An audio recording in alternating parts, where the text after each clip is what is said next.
Irmãos, em nome do Pai, do Filho e do Espírito Santo, comecemos o nosso serviço de educação de Trindade, que a graça do Senhor Jesus Cristo, o amor de Deus e a comunhão do Espírito Santo sejam com todos vós, irmãos. Amém. A nossa liturgia será em Marcos. Mas que os irmãos abram as escrituras em Marcos. Marcos, capítulo 5, leremos do 1 ao 14. Marcos 5, do 1 ao 14. Marcos 5, do 1 ao 14. A Escritura diz o seguinte, irmãos. Entremente chegaram à outra margem do mar, perto dos Gerazenos. Ao desembarcar o governo dos sepulcros ao seu encontro, houve um processo de espírito imundo, qual vivia nos sepulcros e nem mesmo com cadeias alguém podia prendê-los. Porque, tendo sido muitas vezes preso com grilhões e cadeias, as cadeias foram quebradas por ele e os grilhões despedaçados e ninguém podia subjugá-lo. Andava sempre de noite e de dia, clamando por entre os sepulcros e pelos montes, feridos-se com pedras. Quando de longe viu Jesus, correu e o adorou, exclamando com alta voz: E tenho contigo, Jesus, Filho do Deus Altíssimo, conjuro-lhe por Deus que não lhe atormentes. Porque Jesus lhe dissera: Espírito imundo, sai desse homem. E perguntou-lhe: Qual é o teu nome? Respondeu ele: Legião é o meu nome, porque somos muitos. E rogou-lhe encarecidamente que os não mandasse para fora do país. Ora, bastava ali pelo monte uma grande manada de porcos. E os espíritos imundos rogavam a Jesus, dizendo: Manda-nos para os porcos, para que entremos neles. Jesus o permitiu. Então, saindo os espíritos imundos, entraram os porcos e a manada, que era cerca de 2.000, precipitou-se de despenhadeiro abaixo, para dentro do mato, onde se afogavam. Os porqueiros fugiram e o anunciaram à cidade e pelos campos. Vamos orar, irmãos, a pedir a bênção de Deus para o nosso culto. Senhor nosso Deus que está nos céus, nós queremos te rogar, Pai, em nome de Jesus, que o Senhor, Pai, na tua graça, que o Senhor esteja nos abençoando, nos protegendo de todo o mal, recebendo o culto, ó Deus, que vamos prestar a Ti. Eu também te rogo, Pai, pelos cultos solenes, dá-lhe Arthur de prazer, Pai. Tem misericórdia, Pai, do teu povo, protege o teu povo, Deus. Fala, Pai, através da tua palavra, do teu povo, Pai. Edifica o teu povo, Pai. E Deus te roga, Deus, em nome de Jesus. Amém. Amém. Como está o santo, irmãos? Santo, Santo, Santo, Senhor Deus Todo-Poderoso, grandes estão o céu e a terra, a tua glória. Glória seja a ti, Senhor. Amém. Vamos colocar o pé, vamos cantar. Hoje nós vamos cantar a capela, né? Ou seja, sem instrumental, né? Nós chamamos o Thiago hoje. Vamos cantar, irmãos. Jesus, em tua presença, reunimos-nos aqui, contemplamos tua face, rendemos-nos a ti. Hoje o dia tua morte trouxe vida a todos nós e nos deu completo acesso ao coração do Pai. Jesus, em tua presença, reunimos-nos aqui, contemplamos tua face, rendemos-nos a ti. Hoje um dia tua morte trouxe vida a todos nós e nos deu completo acesso ao coração do Pai. O véu que separava já não separa mais.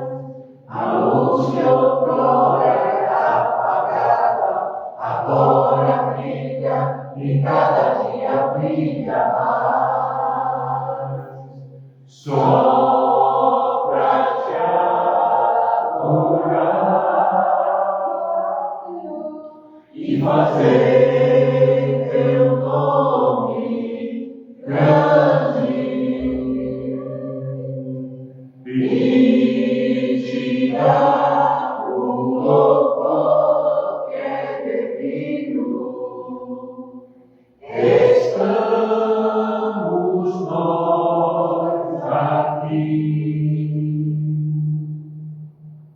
Amém, irmãos? Poder sentar?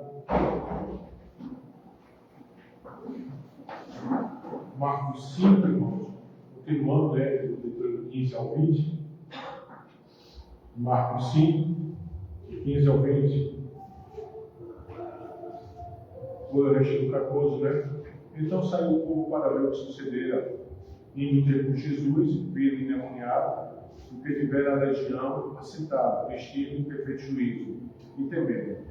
Os que haviam presenciado os fatos contaram-lhes o que acontecera endemoniado e acerca dos povos. E entraram a rogar que se retirasse da terra deles. Ao entrar Jesus no barco, suplicava-lhes que for endemoniado que deixasse estar com ele. Jesus, porém, não lhe permitiu, mas ordenou: vai para a tua casa, para os teus, anuncia-lhe tudo que o Senhor te fez, e como teve compaixão de ti. Então ele foi e começou a proclamar em Decápolis tudo que Jesus lhe fizera, e todos se admiraram. Amém, irmãos. Glória a Deus, texto 20. Já lei do Senhor, Êxodo 20. Êxodo capítulo 20. A Escritura diz o seguinte: então falou Deus todas essas palavras: eu sou o Senhor teu Deus, e que criei em ti da casa da servidão. Não terás um dos deuses diante de mim. Senhor, tenha piedade de nós, Cristo, tenha piedade de nós. Não farás para ti imagem de escultura, nem semelhança alguma do que é em cima dos céus, nem embaixo na terra, nem nas águas debaixo da terra. Não as adorarás nem lhes darás culto, porque eu sou o Senhor teu Deus, teu zeloso, que visita a iniquidade dos pais e dos filhos, até a terceira e quarta geração daqueles que me aborrecem. E faço misericórdia até 1000 gerações daqueles que me amam e guardam os meus mandamentos. Senhor, tenha piedade de nós, Cristo, tenha piedade de nós. Não tomarás o nome do Senhor teu Deus em vão, porque o Senhor não terá por inocente que tomar o seu nome em vão. Senhor, tenha piedade de nós, Cristo, tenha piedade de nós. Lembra-te do dia de sábado para santificar. 6 dias trabalharás e farás toda a tua obra, mas o 7º dia é o sábado do Senhor teu Deus. Não farás nenhum trabalho, nem tu, nem teu filho, nem tua filha, nem o teu servo, nem a tua serva, nem o teu animal, nem os forasteiros das tuas portas para dentro, porque em 6 dias fez o Senhor os céus e a terra, o Pai, como que realizado, e ao 7º dia descansou. Por isso o Senhor abençoou o dia de sábado e o santificou. Senhor, tenha piedade de nós, Cristo, tenha piedade de nós.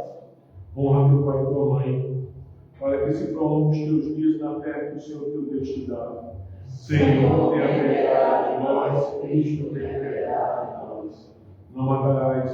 Senhor, tenha piedade de nós, Cristo, tenha piedade de nós. Não adulterarás. Senhor, tenha piedade de nós, Cristo, tenha piedade de nós. Não furtarás. Senhor, tenha piedade de nós, Cristo, tenha piedade de nós. Não dirás falso testemunho para o teu próximo. Senhor, tenha piedade de nós, Cristo, tenha piedade de nós. Não cobiçarás a casa do teu próximo, não cobiçarás a mulher do teu próximo, nem o seu servo, nem a sua serva, nem o seu boi, nem o seu jumento, nem coisa alguma que pertença ao teu próximo. Senhor, tenha piedade de nós, Cristo, tenha piedade de nós. Irmãos, vamos citar novamente, ficar em pé, e vamos citar o canto.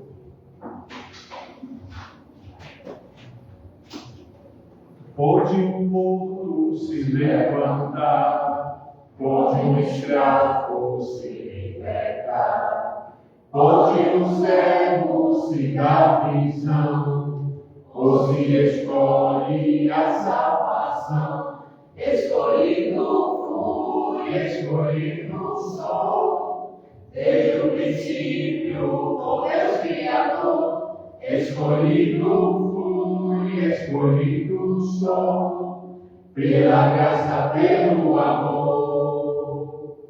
Não existia razão em mim para o meu santo escolher-me.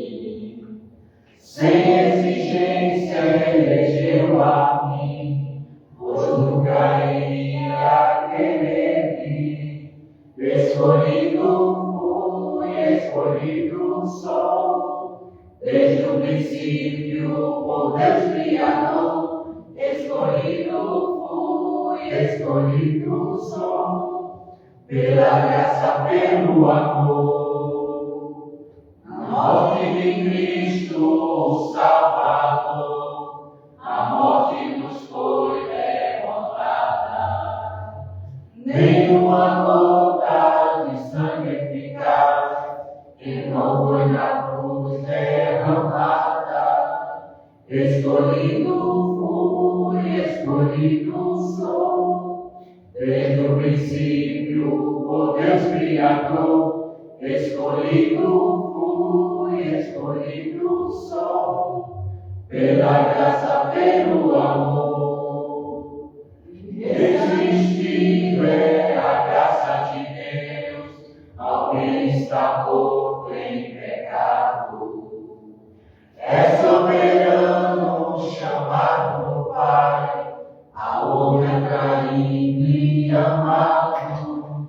Escolhido fui, escolhido sou, desde o princípio, por Deus Criador. Escolhido fui, escolhido sou, pela graça, pelo amor. E santidade por Cristo viver, vencendo o mundo e o pecado.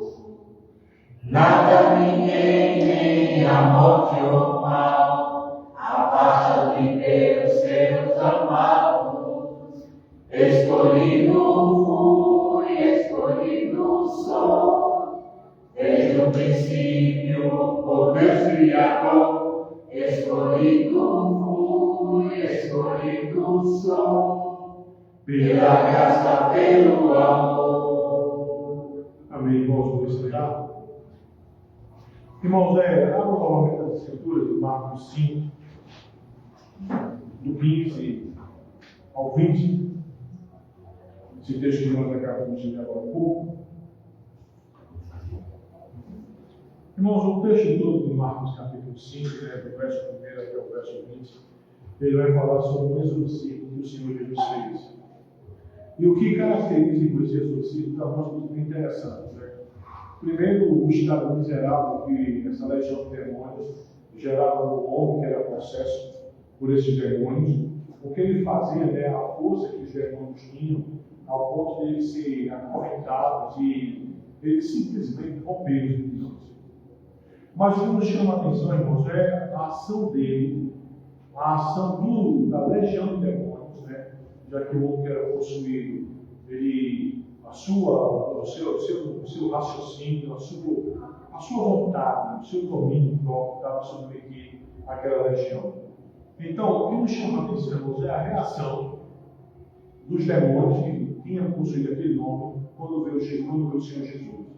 Se a gente observa aqui, irmãos, o verso 6, diz o seguinte: quando ele longe viu Jesus, correu e adorou. Correu e adorou. Não é? E observa que aqui começa um diálogo dos demônios com o Senhor Jesus. Então eles clamaram em alta voz: que tenho eu contigo, Jesus, Filho do Deus Altíssimo. Conjuro-te por Deus que não me atormentes. Tá? E essa palavra aqui, conjuro-te, é uma palavra que é usada nos exorcismos, que é a ideia de chamar Deus para ajudar. E é bem curioso, porque a ideia aqui, os demônios estão pedindo por Deus para que Jesus não os atormentasse. E aqui a gente tem algo bem interessante, de quem atormenta quem, Os demônios reconheceram que Cristo é o que ele era. E o texto da sequência, que Jesus pergunta o nome, eles se identificam, e observa que os demônios rogam ao Senhor para serem enviados aos povos. E o Senhor permite, e eles vão para os povos, cerca de 12.000, precipitando-se num penhasco, caem todos no mar. Não é? Agora, olha só, o que é bem interessante é que o povo sai para ver o que sucedeu.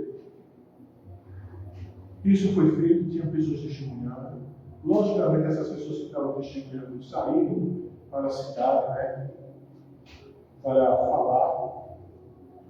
E o verso 11 diz que, indo ter com Jesus, viram o endemoniado, que tivera a legião, sentado, vestido em perfeito juízo, e temeram.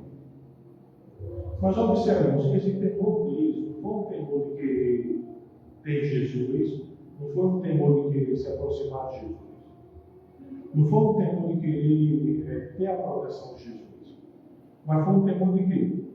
Um temor de querer que Jesus fosse embora. O verso 17 vai dizer isso, né? E entraram a rogar que se retirasse da terra deles. Então, quando o Senhor entra no barco para voltar, não é? Aquele que for endemoniado pede para ir com o Senhor. O Senhor diz: não, o Senhor vai ir. Mas o Senhor faz algo aqui bem interessante.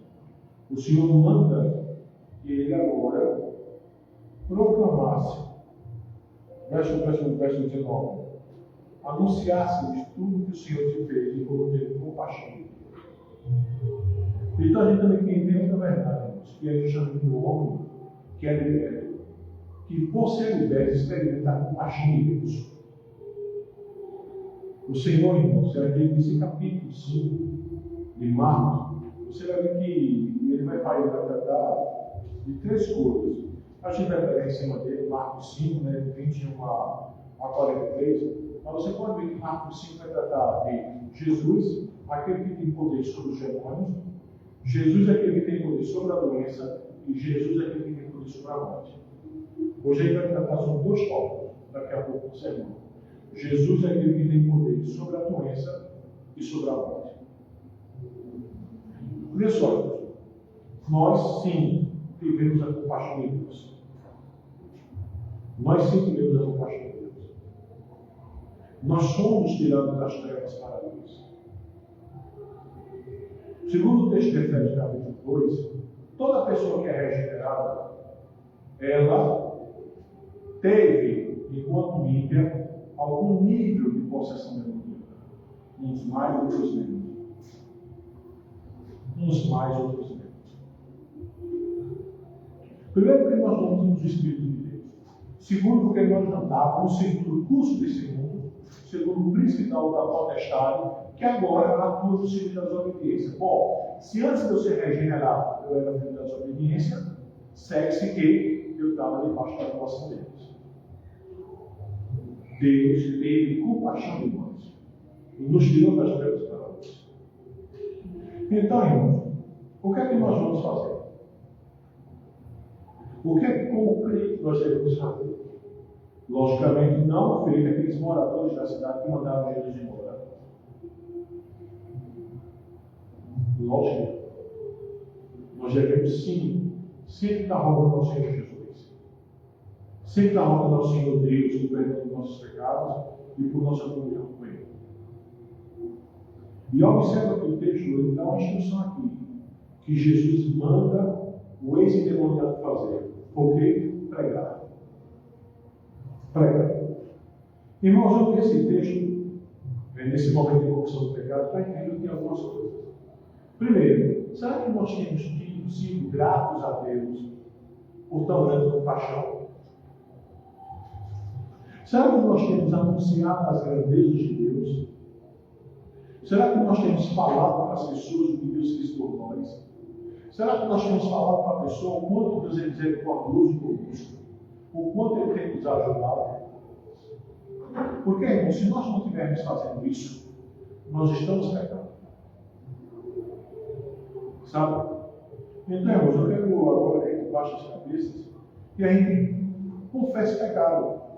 Tanto esses pecados específicos, certo?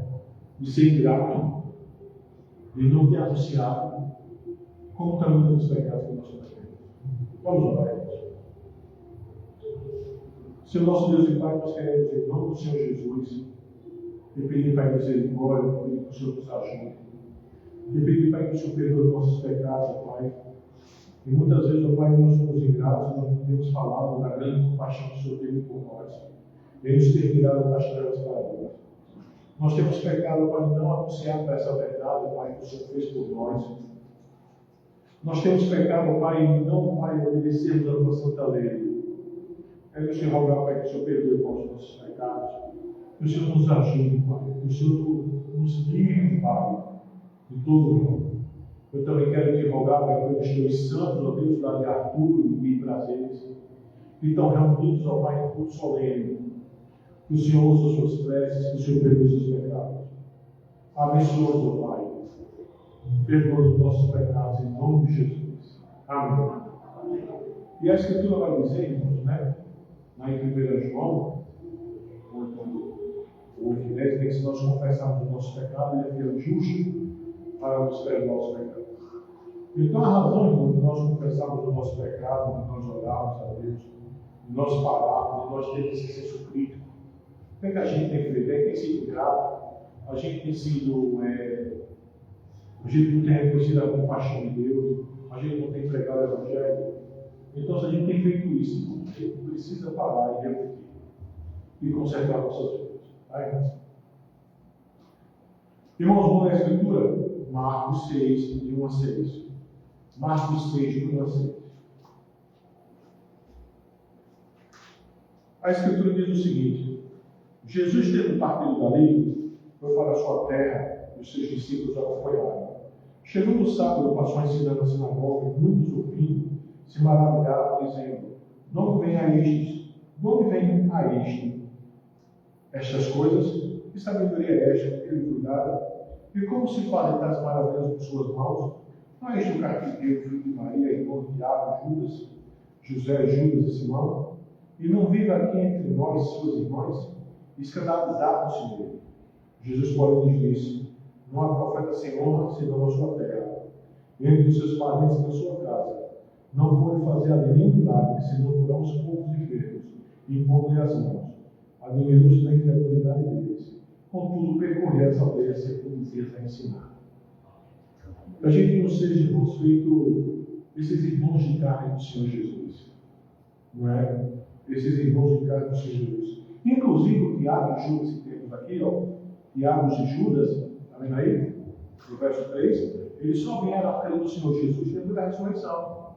E são eles que escreveram os dois livros que nós temos lá no final das nossas vidas. Tiago e Judas, que eram irmãos do Senhor, por parte de mãe, obviamente, né? Já que o Senhor foi gerado com relação sexual. Irmãos, vamos colocar em pé. A gente vai fazer já de duas formas. Nós vamos cantar ao Senhor e também entregar os dízimos e as ofertas. Vamos colocar em pé e vamos cantar e também entregar os nossos dízimos e nossas ofertas. Ele exaltado nos céus, eu louvarei. Ele exaltado, para sempre exaltado, seu nome louvarei. Ele é o Senhor, sua verdade vai sempre reinar. Terra e céus glorificam o seu santo nome. Ele exaltado, o Rei exaltado do céu. Ele exaltado, o Rei exaltado do céu. Eu louvarei. Ele exaltado, para sempre exaltado, seu nome louvarei. Ele é o Senhor, sua verdade vai sempre reinar. Terra e céus glorificam o seu santo nome. Ele exaltado, o Rei exaltado do céu. Amém, irmãos, Deus seja louvado. Pedir para o servo de Deus aí, tá? que dê sabedoria para que o conselho saiba usar os dízimos e as ofertas naquilo que a Escritura determina. Vamos orar. Ora, Senhor Deus, agradecemos pelas ofertas e os dízimos que nós trouxemos essa tarde, Senhor. Agradecemos, Senhor Deus, que o Senhor nos possibilitar essa oportunidade para que nós estamos no trono de Senhor, Senhor Deus. E que abra portas de emprego para que eles não puderem participar, Senhor Deus, cultuando aqui, Senhor, da oferta do Pai. Que o conselho da igreja use esse dinheiro, Senhor Deus, essa oferta de forma correta, Senhor Deus, sobre a tua palavra do Evangelho, por o teu santo nome, Pai. Que seja o entendimento da tua palavra para aplicar em nossas vidas. Assim agradecemos em nome de Jesus, nosso Senhor. Amém. Amém. Eleve seus corações. Nós elevamos ao Senhor, Demos graças a Deus. porque é certo e nós fazer. Amém. Deus seja louvado. Irmãos, mesmo de pé ainda, né? Onde está o catecismo, toda a igreja, levantar a mão do catecismo com as crianças, né? Então, irmãos, nós vimos também na escola dominical, né? Em que difere a justificação e a santificação? Embora a santificação seja inseparavelmente unida à justificação, elas são, contudo, diferentes nisso. Deus, na justificação, inculca a justiça de Cristo. Na santificação, o seu Espírito infunde a graça e dá o poder de exercitá-la. Na primeira, o pecado é perdoado. Na outra, é subjugado. Uma liberta igualmente todos os crentes da ira do Deus. E isso nesta vida, para que jamais sejam condenados. A outra não é igual em todos, nem é perfeita em ninguém nesta vida, mas progride para a perfeição. Amém, irmãos. Vou sentar. A gente trabalhou hoje na escola dominical, essa diferença, certo? Que os irmãos entenderam. E agora, tomar o catecismo, né? Maria Luísa. Quais os ofensas, filha, Deus deu a Jesus Cristo? Amém. Elô, de que forma Cristo é um profeta? Ele ensina a Amém. Everton, meu filho, meu prefácio dos 10 mandamentos. Eu sou o Senhor Deus deles, que já vai trazer. Amém. Amém, meu filho. Podem sentar. Irmãos, Marcos 5, irmãos. Marcos 5. A gente vai ver as escrituras.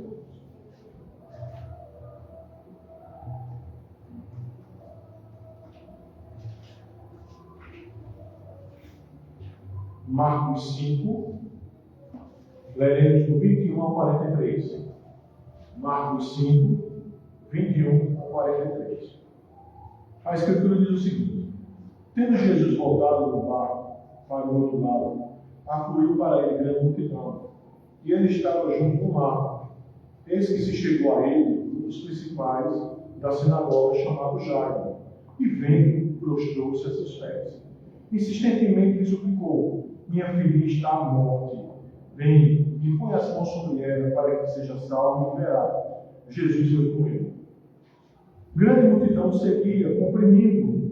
Aconteceu que certa mulher que havia 12 anos vinha sofrendo de hemorragia e muito padecida a mão de vários médicos, tendo despendido tudo quanto possuía, sem contudo nada aproveitar, antes pelo contrário, vindo a pior. Tendo ouvido a fama de Jesus, vindo por trás dele, por entre a multidão, tocou-lhe a veste, porque dizia: se eu apenas lhe tocar as vestes, ficarei curado. E logo se lhe estancou a hemorragia, e sentiu no corpo estar curado do seu flagelo. Jesus, reconhecendo imediatamente que dele saía poder, virando-se no meio da multidão, perguntou: quem me tocou nas vestes? Responderam seus discípulos: vês que a multidão te aperta e dizes: quem me tocou? Ele, porém, olhava ao redor para ver quem quisera isto. Então a mulher, atemorizada e tremendo, como se ele quisera se operar, veio, prostrou-se diante dele, declarando toda a verdade. E ele lhe disse: filha, a tua fé te salvou, vai-te em paz e fica livre de todo mal.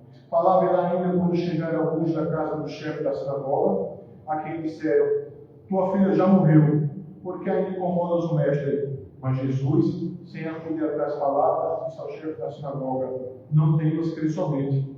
Contudo, não permitiu que alguém o acompanhasse, senão Pedro e os irmãos Tiago e João. Chegando à casa do chefe da sinagoga, viu Jesus o alvoroço e os que choravam e os que pranteavam muito. Ao entrar, lhes disse: por que estáis em alvoroço e chorais? A criança não está morta, mas dorme. E riam-se dele. Tendo ele, porém, mandado sair a todos, tomou o pai e a mãe da criança e os que vieram com ele e entrou onde ele estava. Tomando pela mão, disse: talita cumi, que quer dizer: menino, eu te mando, levanta-te. Imediatamente a menina se levantou e pôs-se a andar, pois tinha 12 anos. Então ficaram todos sobremaneira admirados, mas Jesus ordenou expressamente que ninguém o soubesse e mandou que desse de comer a menina. Amém. Vamos cantar, irmãos? Não é? Todos juntos, mesmo assentados. Senhor meu Deus, quando eu maravilhado os grandes feitos vejo da tua mão, estrelas, mundos e trovões rolando, a proclamar teu nome na amplidão. Canta minha alma, então a ti, Senhor, grandioso és tu, grandioso és tu. Canta minha alma, então a ti, Senhor, grandioso és tu, grandioso és tu. Quando atravesso bosques e florestas, ouvindo a brisa, pássaros cantar, ou vejo além montanhas altanejas, o teu poder e glória proclamar. Canta minha alma, então a ti, Senhor, grandioso és tu, grandioso és tu. Canta minha alma, então a ti, Senhor, grandioso és tu, grandioso és tu. Quando pensei, porque na cruz maldita, por teu amor, Jesus morreu por mim, e me livrou do jugo do pecado, a libertei no sangue carmesim. Canta minha alma, então a ti, Senhor, grandioso és tu, grandioso és tu. Canta minha alma, então a ti, Senhor, grandioso és tu, grandioso és tu. Quando afinal, em resplendor e glória, Jesus abrir as portas da mansão, eu hei de estar de joelhos entre os santos, na mais humilde mera oração. Canta minha alma, então a ti, Senhor, grandioso és tu, grandioso és tu. Canta minha alma, então a ti, Senhor, grandioso és tu, grandioso és tu. Irmãos, o que eu quero trabalhar com vocês hoje é a seguinte tese: Jesus é aquele que tem poder sobre a doença e a morte. Como eu já falei no capítulo 5, vai falar que Jesus tem poder sobre os demônios, a gente não vai trabalhar isso hoje, vai trabalhar que Jesus é aquele que tem poder sobre a doença e sobre a morte. Histórias verídicas deveriam nos levar à reflexão, principalmente quando são retiradas das Escrituras Sagradas. Iremos ver hoje duas histórias com finais felizes, que falam sobre o poder de Jesus sobre a doença e sobre a morte. Todavia, antes de vermos o livro de Juízes, eu quero considerar o seguinte com os irmãos. Preste atenção. Há um exegeta chamado Mulholland. Ele, em seu comentário, diz o seguinte: Jesus retorna ao outro lado do lago, possivelmente a Cafarnaum. Os Gerazenos, que foi onde Jesus lá expulsou aquela legião daquele demoniado, né, tinha implorado que Jesus fosse embora. Mas aqui uma grande multidão aguardava, do outro lado, do lago. Aparentemente ele retoma seu ministério de ensino. Ele é novamente interrompido, dessa vez por um homem chamado Jairo, que prostra-se diante de Jesus, implorando por sua filha que estava morrendo. Venha e impõe as mãos sobre ela para que seja salva e liberada. Quem é Jairo? Jairo é o chefe da sinagoga, responsável pelos serviços religiosos no centro da cidade no sábado, pela escola e tribunal de justiça durante o resto da semana. A maioria dos líderes religiosos nunca procurariam a ajuda de Jesus. Por quê? Pois o rejeita por postura. Marcos 3, verso 6. Mas Jairo implora publicamente pela intervenção de Jesus. Um pai intercede por sua filha desenganada. Ele evidentemente crê que Jesus tem um poder sobrenatural de Deus. Ele varia seus métodos. Frequentemente, ele também cura sem tocar. Pois a cura não depende do que Jesus faz, mas de quem ele é. Uma grande multidão segue, empurrando, procurando inquietamente ver o que Jesus fará. Ao longo do caminho, Jesus volta-se de repente e pergunta: quem me tocou? É interessante que vocês vão ver que a história da mulher do fluxo de sangue, ela se dá quando Jesus está indo para a casa de Jairo. Ela se dá nesse período aqui. Então, nesse momento aqui, quando Jesus estava indo para a casa de Jairo, Jesus pergunta: quem me tocou? A questão traz uma resposta mal-humorada dos discípulos. Afinal de contas, há muitas cotoveladas no meio de uma grande multidão. Todo mundo queria estar perto de Jesus, muita gente se apertando. Jesus para e pergunta: quem me tocou? Os discípulos dizem: espera aí. Hoje em dia, nós diríamos: o senhor está de brincadeira? Quem me tocou? Todo mundo está tocando aqui, todo mundo. Jesus, no entanto, continua olhando em volta para ver quem tocava em suas vestes. Então vem uma mulher e se prostra diante dele, tremendo de medo. Ela conta toda a sua história. Durante 12 anos vinha sofrendo de uma doença feminina crônica, piorando cada vez mais. Ou seja, durante 12 anos essa mulher menstruava ininterruptamente. Menstruava ininterruptamente. Jesus, porém, não se apressa. Esse é o momento oportuno para ensinar a mulher e toda a multidão: filha, tua fé te salvou, vai-te em paz e fica livre do teu mal. Pode ser que Jairo aprenda que Jesus se preocupou com outras filhas, tanto com sua filhinha. Jesus declara: filha, tua fé te salvou. Nas palavras de Lânio, que é outro teólogo, foi o alcance de sua fé e não o toque de sua mão que lhe assegurou a cura que buscava. Suas palavras contrariam a crença popular de que poder curador transmitido por meio do toque. Deus honrou sua fé, ainda que fosse imperfeita, porque era fé em Jesus. Sua cura não foi automática nem pessoal, o resultado da decisão do próprio Deus em resposta à sua fé. Enquanto Jesus ainda está falando, chegam alguns homens da casa de Jairo e dizem: tua filha já morreu, por que ainda incomodas o mestre? O que Jairo mais temia acontecido. Ele sabia que ele estava morrendo quando veio a Jesus, esperando que ele pudesse chegar a tempo de curá-la. Mas agora tudo está perdido, nos aponta ao fim. Não temas, crê somente. Nem mesmo a morte deveria atrapalhar a confiança de Jairo na habilidade de Jesus em confrontar crises com o poder de Deus. A fé de Jairo está sendo testada. Ela crescerá à medida em que deve continuar a olhar para Jesus, cuja palavra dispersa o medo. Jesus foi da multidão que acompanhá-lo. Pedro, Tiago e João, porém, são escolhidos para continuar com Jesus. Aparentemente, eles eram mais sensíveis àquilo que já havia recebido, e lhes era dada a oportunidade de receber mais. Esta é uma excelente oportunidade de conhecer quem é Jesus e de passar isso aos seus discípulos.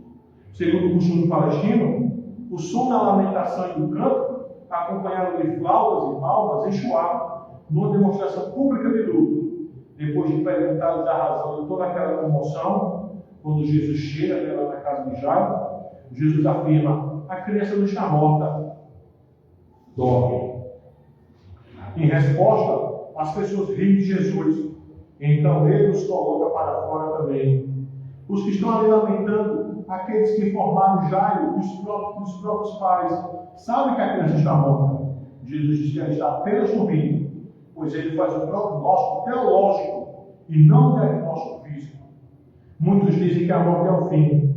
Ele as vê como perigo, enquanto que é somente um coma. A morte, no entanto, não é permanente. Do ponto de vista de Deus, é um sono para a qual há de despertar, mas nos promete mais direitos. Embora esteja morta, sua condição não é mais permanente do que o sono. Jesus vai trazer de volta à vida, cumprindo o que prometeram. Jesus toma a criança pela mão e diz: talita cumi. Essas palavras, de modo algum, constituem uma fórmula mágica no cantamento. Marco sempre que a riqueza das palavras de Jesus não caberia numa tradução. Então ele a recita no original hebraico, antes de indicar seu significado.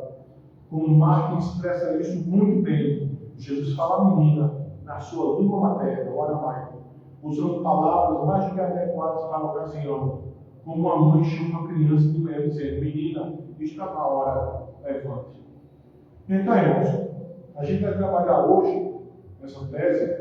Jesus é aquele que tem poder sobre a morte, sobre a doença e a morte. Será que o texto fala sobre isso? Fala. Então a gente vai ver esse texto, irmãos. Então a primeira coisa que a gente vai ver, irmãos, é o pedido de Jairo. Não é?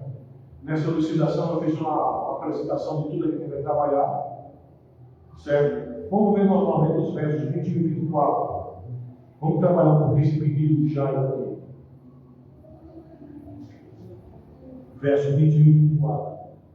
A Escritura diz o seguinte, irmãos, que tendo Jesus voltado no mar, para o outro lado, afluiu para ele grande multidão, ele estava junto do mar. Esse chegou a ele, um dos principais da sinagoga, chamado Jairo, e vendo, prostrou-se a seus pés, insistentemente lhe suplicou: minha filha está à morte, vem, impõe as mãos sobre ela, para que seja salva e liberada.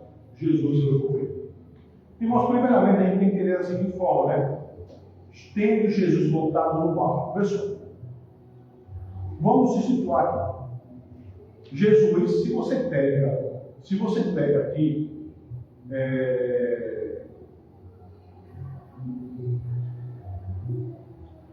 o verso 5:1, desculpa, se você pega o capítulo 4, o verso 35, vamos ter esse contexto. Jesus estava de um lado do mar. Isso aqui é o mar da Galileia, tá bom, irmãos? Que o mar da Galileia, como a gente vai ver, só para vocês terem ideia, o mar da Galileia, ele não passa de um grande lago, certo? Ele tem 60 quilômetros, ele fica 60 quilômetros ao sul do lago, a cidade de Gerazim, o mar da Galileia, como era chamado. E esse mar aqui, ele possui 19 quilômetros de comprimento do resto da rua. Então não era um mar propriamente dito, era um grande lago de água salgada. Tá certo? Só que observa, a gente vê aqui no 4:35, que Jesus estava de um lado.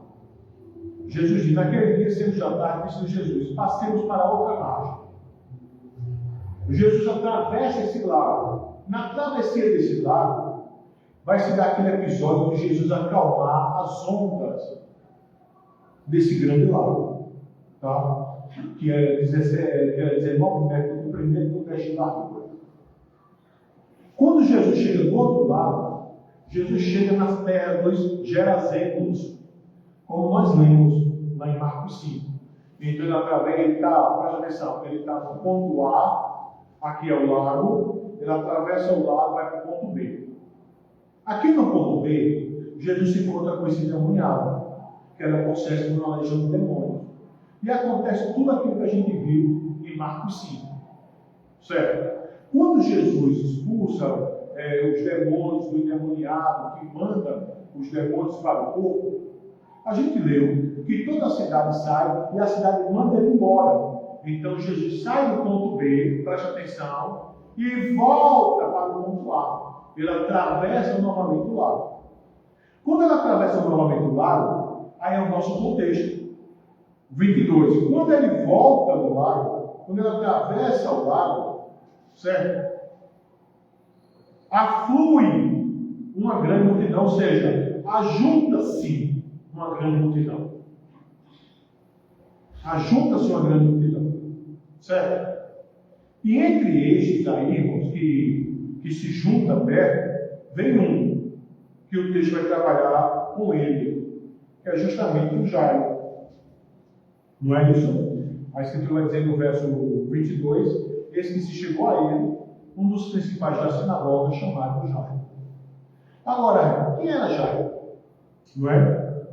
Primeiro Jairo, ele é, conforme diz o próprio verso 22, um dos principais da sinagoga.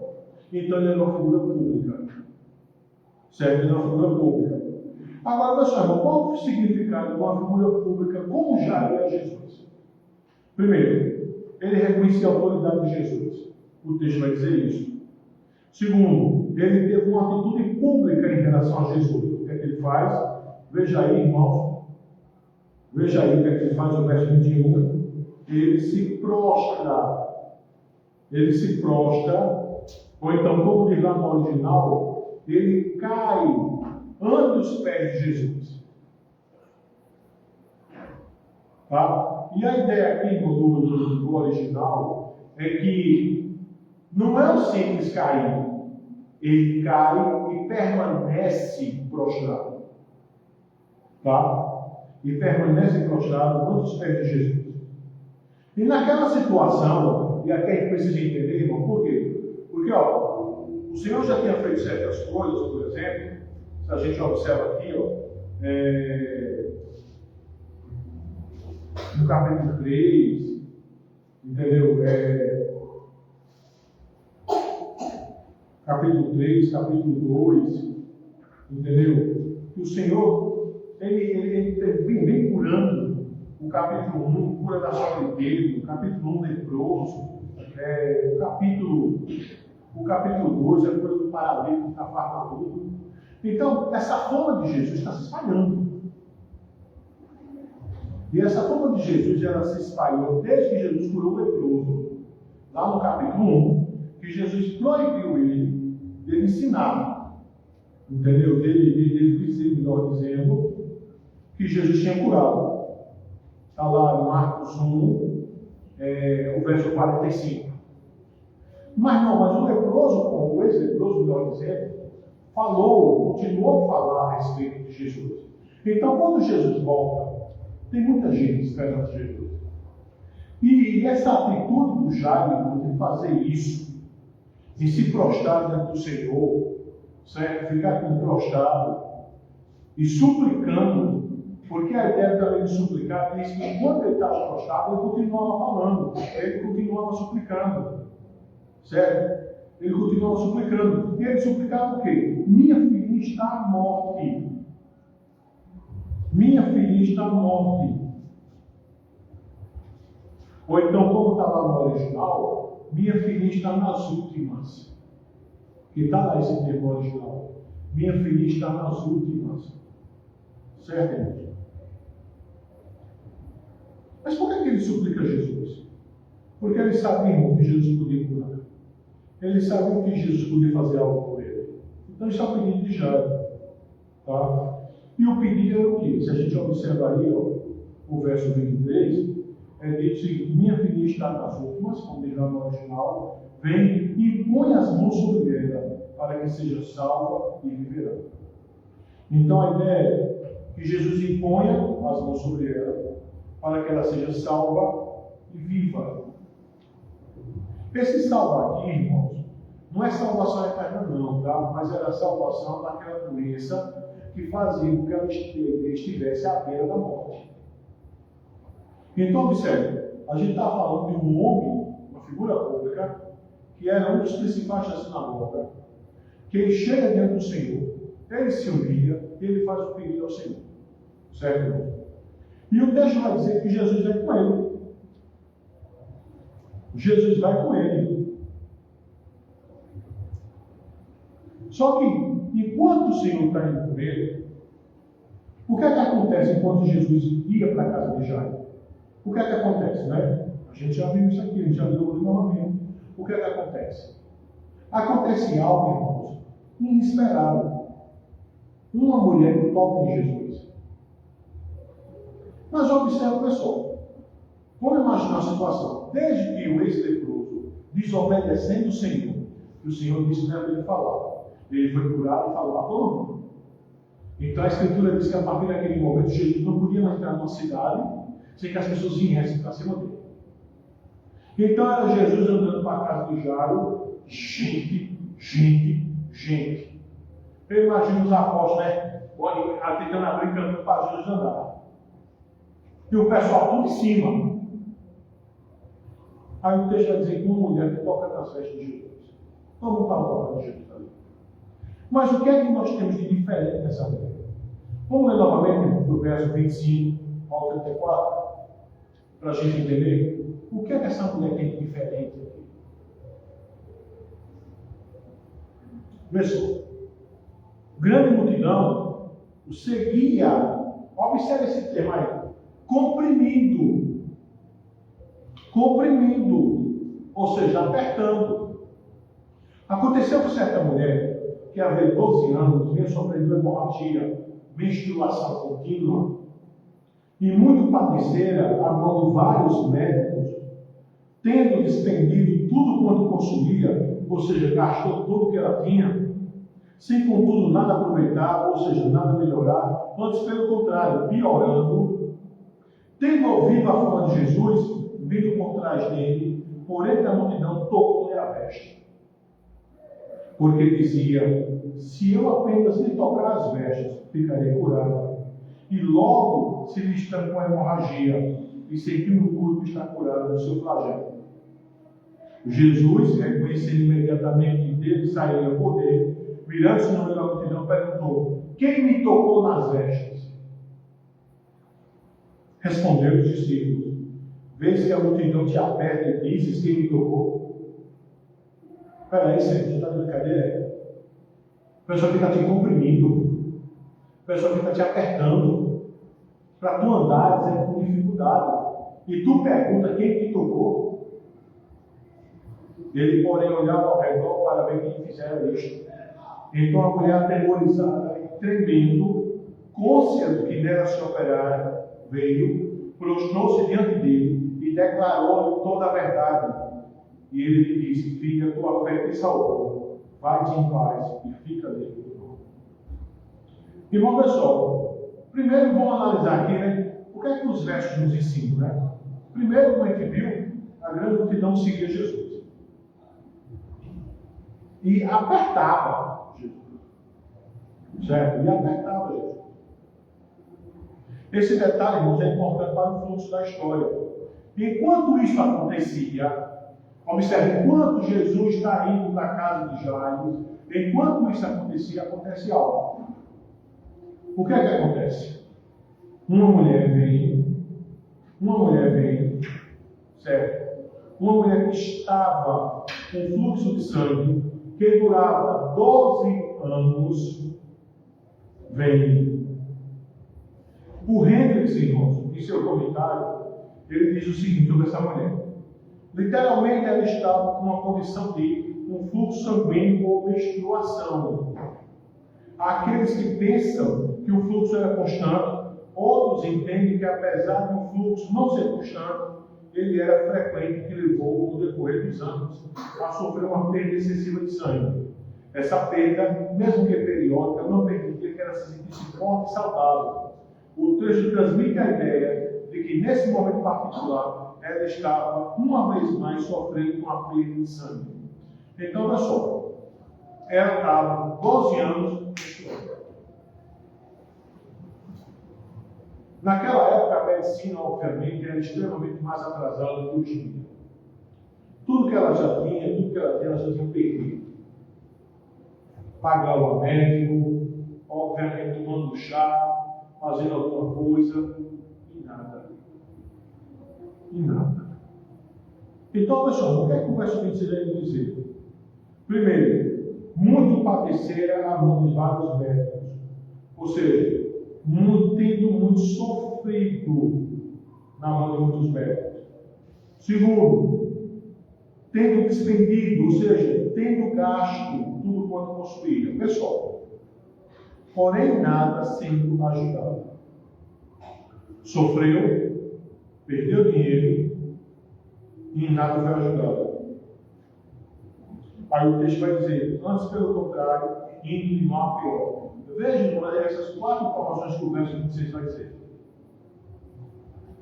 Sofreu, sob muitos méritos, perdeu o que tinha, em nada foi ajudada, indo de mal a pior.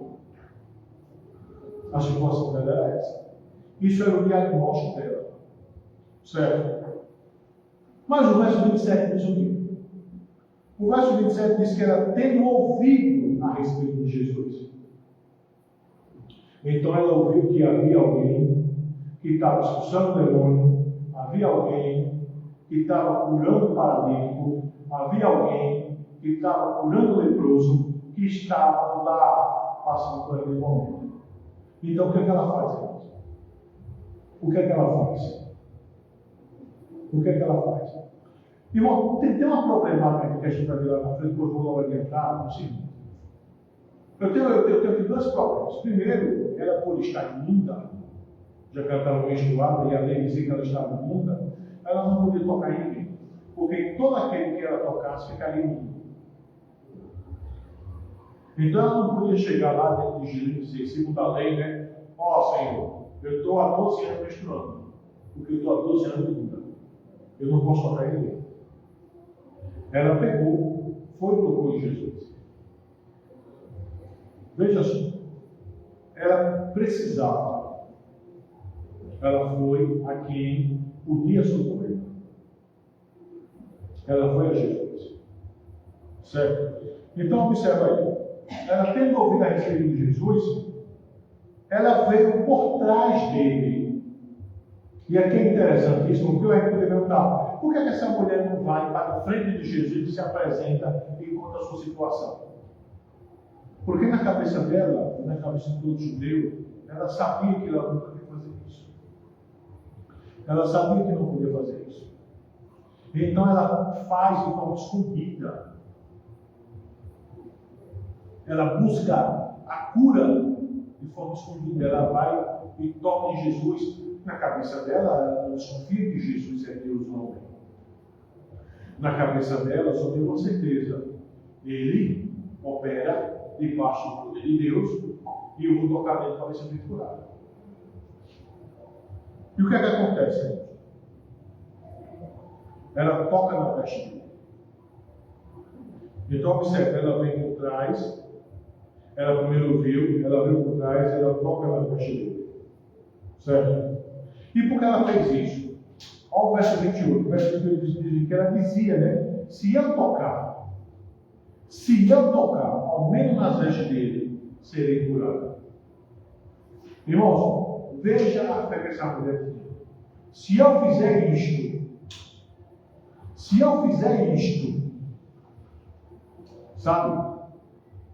Eu vou ser curado. Aqui, irmãos, eu quero só realçar uma coisa aqui para os irmãos. Tá? Que sempre é bom nós relembrarmos textos quando a gente está tratando de textos que falam sobre cura, que falam sobre milagres, que falam sobre receber. Sempre é bom. Irmãos, há 2 extremos que têm que ser evitados. O primeiro extremo é o extremo de você achar que basta você ter fé que tudo vai acontecer. Por que isso é um extremo que tem que ser evitado? Por que é um extremo que tem que ser evitado? Porque, irmãos, a própria experiência cristã nos ensina que às vezes nós pedimos certas coisas a Deus, crendo que Ele pode dar, crendo que Ele pode reverter, e Deus não reverte. E Deus não reverte, por quê? Porque segundo a Escritura, Ele só vai dar algo que a gente peça se aquilo que eu estiver pedindo estiver de acordo com a vontade dele. Então, a primeira coisa que você tem que entender. Não ache que o importante, o necessário só eu ter fé, porque se eu tiver fé, eu vou ter. Se eu tiver fé, eu vou ter tudo que eu pedi. Não é assim.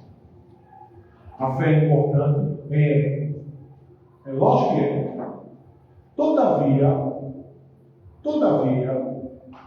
você só receberá o que você pedir se tiver no decreto de Deus. Outro extremo que tem que ser evitado. E esse aí acontece muito conosco, reformados. Outro extremo que deve ser evitado. Se Deus decretou, Ele vai me dar mesmo. Então a pessoa nem sequer ora, nem sequer exerce a fé. Isso é outro extremo. Porque a Escritura diz que sem fé é impossível agradar a Deus.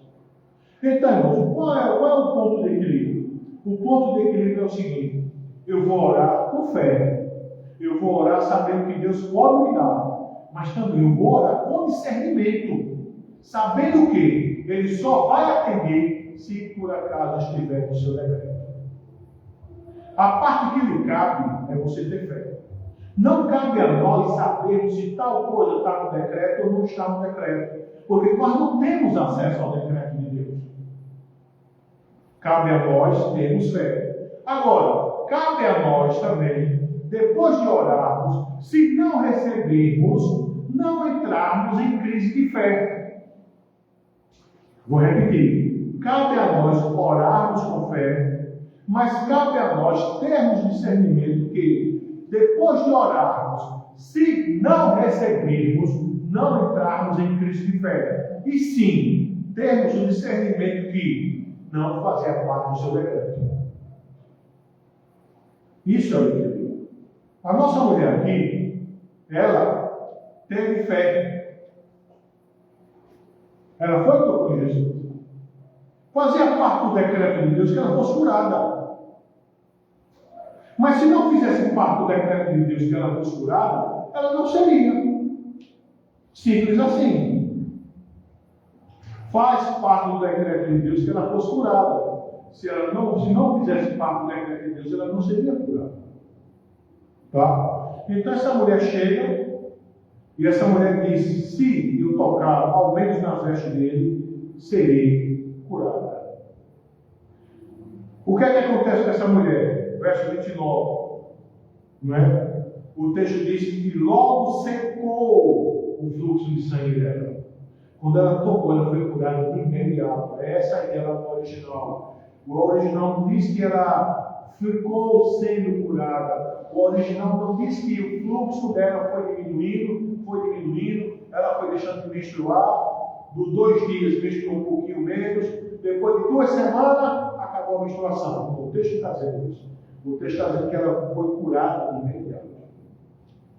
Entendendo que o verso 29, diz que logo estancou, lá no original, a tradução diz que logo secou. Secou o fluxo de sangue dela. E até então que ela percebeu que seu corpo estava curado. A coisa foi tão instantânea, irmãos, que bom, eu não sou mulher, mas Vânia, minha esposa é mulher, como todas as irmãs aqui não é? E Vânia já falou, é bem interessante isso, que quando a mulher está menstruando, ela sente que o sangue está descendo. Ela tem essa percepção. Eu não sou mulher, lógico, mas as irmãs sabem isso. Entendeu? Que está para menstruar, ou que está menstruando, ou que a menstruação está indo embora.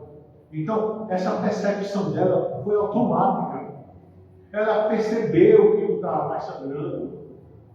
Ela percebeu, irmão. E observa, o verso 29 vai dizer isso.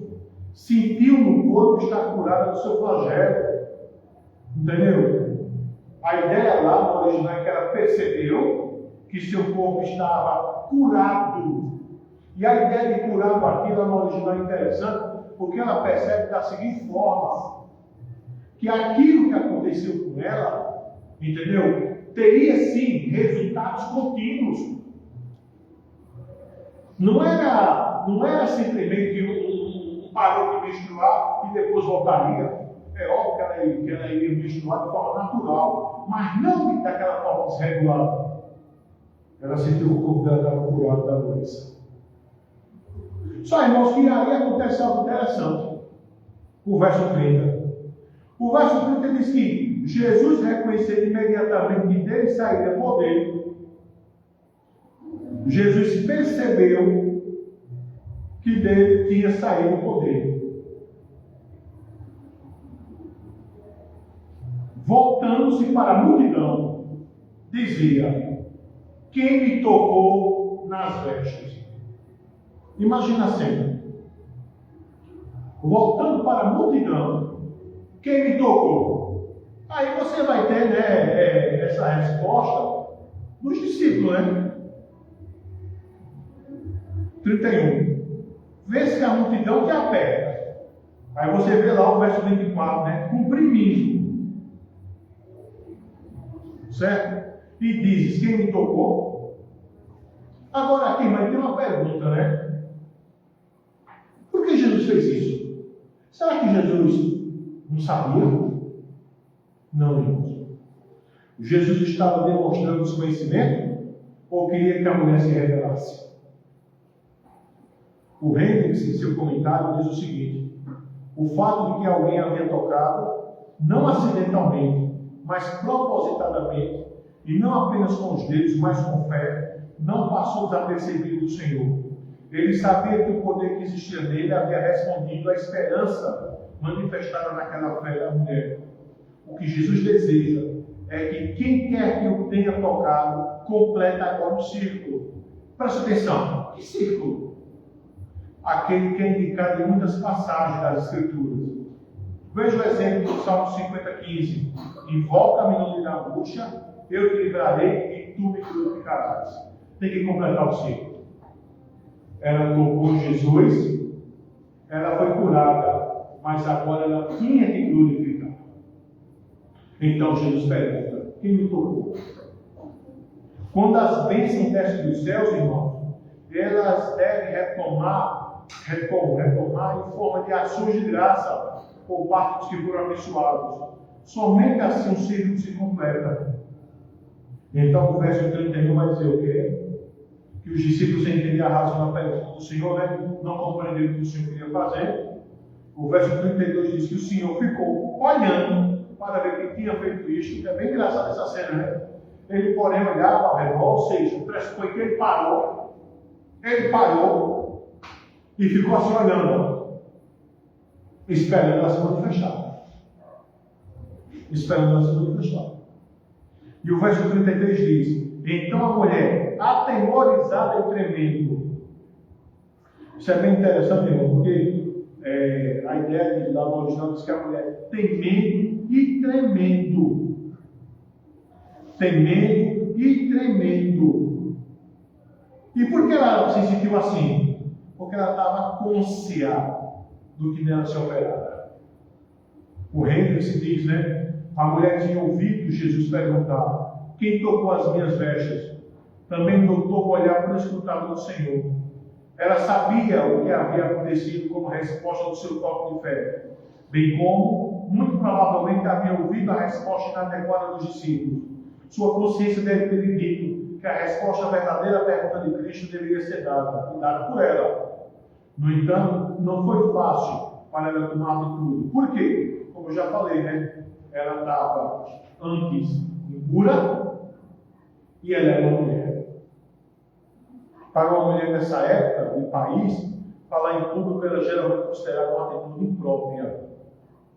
E mais ainda, né? Levando-se em conta o assunto em questão que houve uma aflição, sua aflição física particular, pela qual ela, por tanto tempo, achava-se acometida, e para acrescentar ainda mais peso às suas dificuldades, ela, aos olhos dos circunstantes, teria agido impropriamente ao tocar em Jesus. Porque, segundo a lei, como ela era impura, ela tinha tornado o Senhor impuro. Jesus está naquela situação amaldiçoada, né? Será que o próprio Jesus não achava também isso?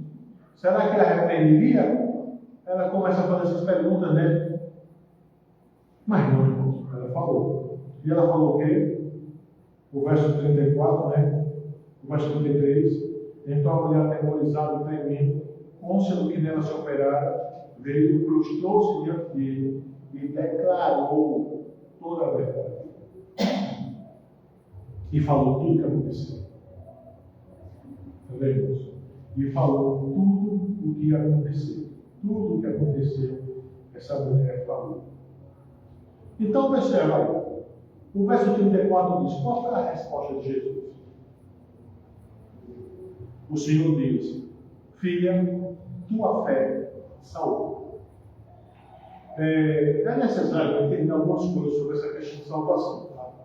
A salvação do Antigo Testamento, e também nesse período aqui, não é somente a respeito de salvação eterna.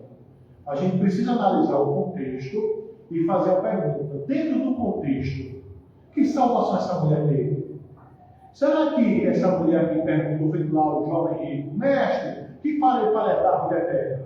Vocês observam que aqui o diálogo, o fluxo da história, não diz respeito à salvação eterna. Não diz respeito à vida depois da morte. Não. Diz respeito que ela estava menstruando por 12 anos. Ela tinha perdido tudo que tinha na mão de médicos. Ninguém curava ela. Ela foi e confiou que aquele Jesus, aquele nome que ela estava ouvindo, que curou paralítico, leproso, que podia curá-la.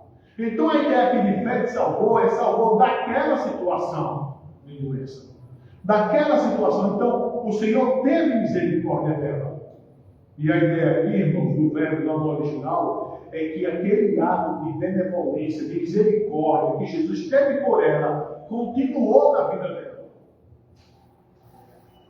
E aqui, irmãos, é algo que nos deve levar, irmãos, à prática de oração, a ter fé.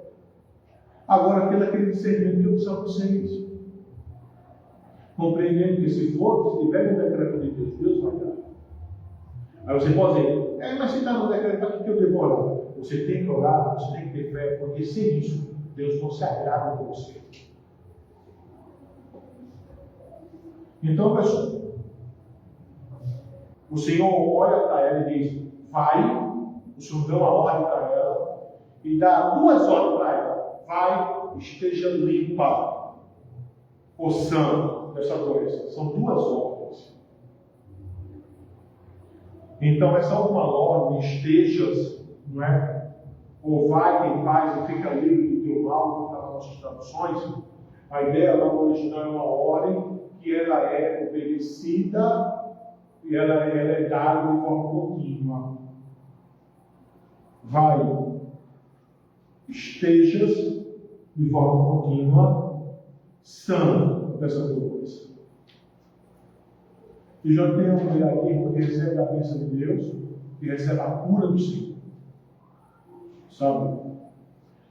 Aí a pergunta, né, irmão? Sim, e a menina lá de Jairo? Enquanto estava tudo isso acontecendo, chegou uma notícia triste para Jairo, que se transformaria em júbilo. O que é que acontece? A filha de Jairo morre. Mas Jesus ressuscita. É por isso que a tese do nosso sermão é que ele tem poder sobre a doença e sobre a morte. Vamos ler, irmãos, os versos 35 a 43? A Escritura diz o seguinte: falava ele ainda, ou seja, ainda estava dialogando com a mulher, quando chegaram alguns da casa do chefe da sinagoga, a quem disseram: tua filha já morreu, por que andas incomodando o mestre? Mas Jesus, sem acudir a tais palavras, disse ao chefe da sinagoga: não temas, crê somente. Contudo, não permitiu que alguém acompanhasse, senão Pedro, os irmãos Tiago e João. Chegando à casa do chefe da sinagoga, viu Jesus um alvoroço, os que choravam e os que canteavam muito. Ao entrar, lhes disse: por que estáis em alvoroço e chorais? A criança não está morta, mas dorme. Riam-se dele, botou para rir de Jesus.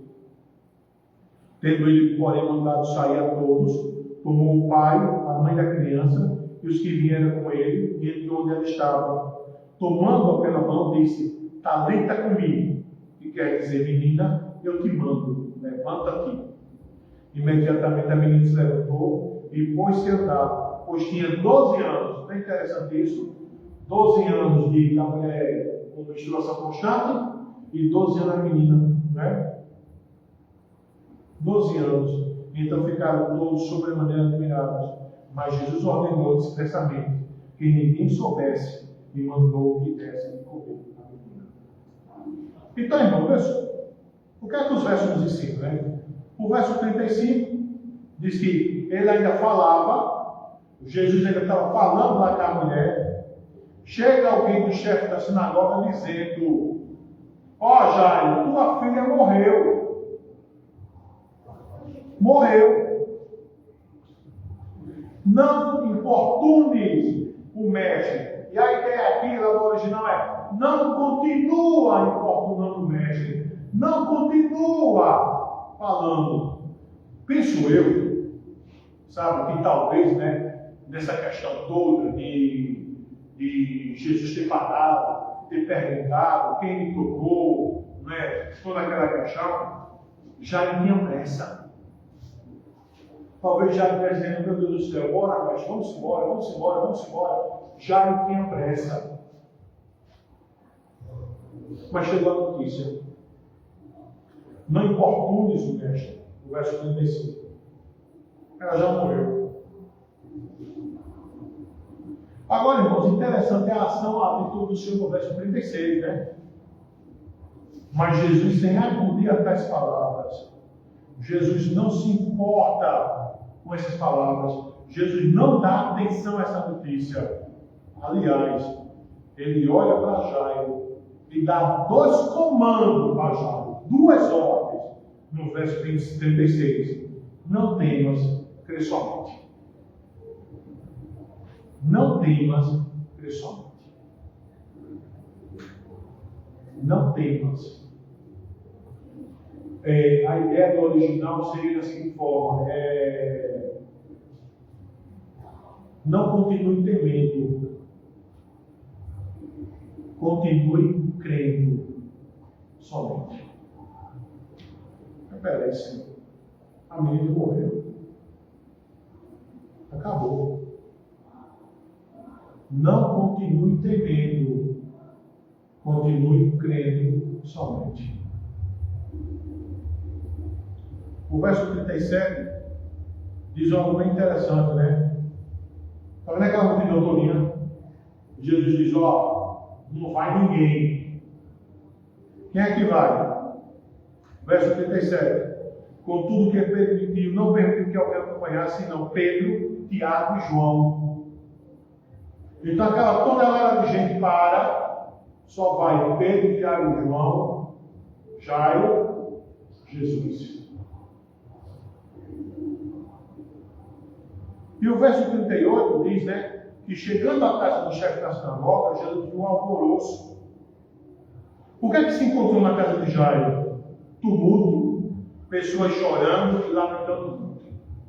O Hendricks diz o seguinte: como de acordo com o costume da época, o enterro acontecia logo depois da morte. Aquela era a única oportunidade para todos, especialmente para as carpinteiras profissionais, que eram mulheres que eram contratadas para chorar em enterro. Sabia? Você contratava carpinteira, elas botavam para chorar, gritar no enterro. Aí tinha lá a carpinteira chorando, o familiar chorando, todo mundo chorando, estava um alvoroço. Sabe, as carpinteiras executaram a sua parte, especialmente pelo fato de que o dirigente da sinagoga era um homem muito importante na cidade. Ali, portanto, estavam os que choravam e pranteavam em alta voz, sem nenhuma preocupação em se conterem. E de vez em quando, sobressaindo-se ao barulho das gargantas chorosas, podia-se ouvir as notas dos tocadores de flauta, ver também que a gente tocando.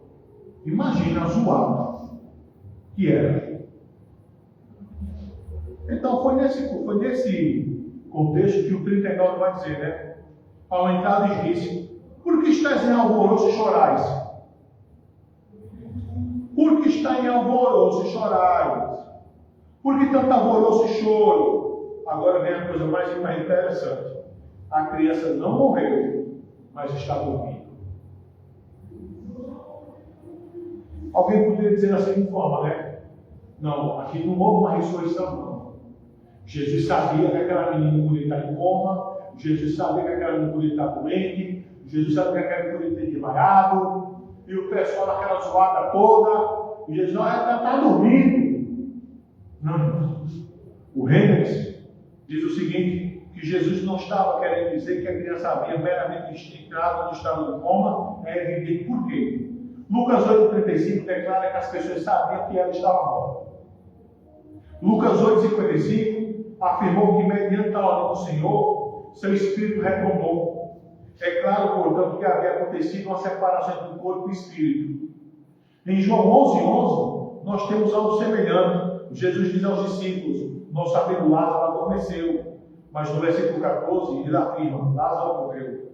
Em ambos os casos, o sentido é o de que a morte não terá alguma palavra. Ao final, a vida e não a morte haverá de triunfar. E assim como o sono natural termina quando a gente acorda, assim também aquela criança haveria de acordar, ou seja, voltar à vida, porque Jesus iria ressuscitá-la. E é isso que acontece. É isso que acontece. Só que qual foi a reação deles? O verso 40 diz, né? Eles riam. Então, o literal diz, debochavam do Senhor. Debochavam. Debochar é mais do que rir, né? Você ri com deboche de uma pessoa, você ri com deboche de uma situação. As pessoas debochavam de Jesus. O que é que o Senhor fez? O verso 40 diz o quê? Mandando a todos sair. Lá no original é expulsou. Jesus expulsa a todos.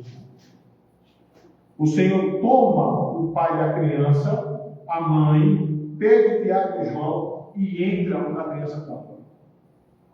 Então quem é que entra no quarto? Jesus, o pai, a mãe, Pedro, Tiago e João.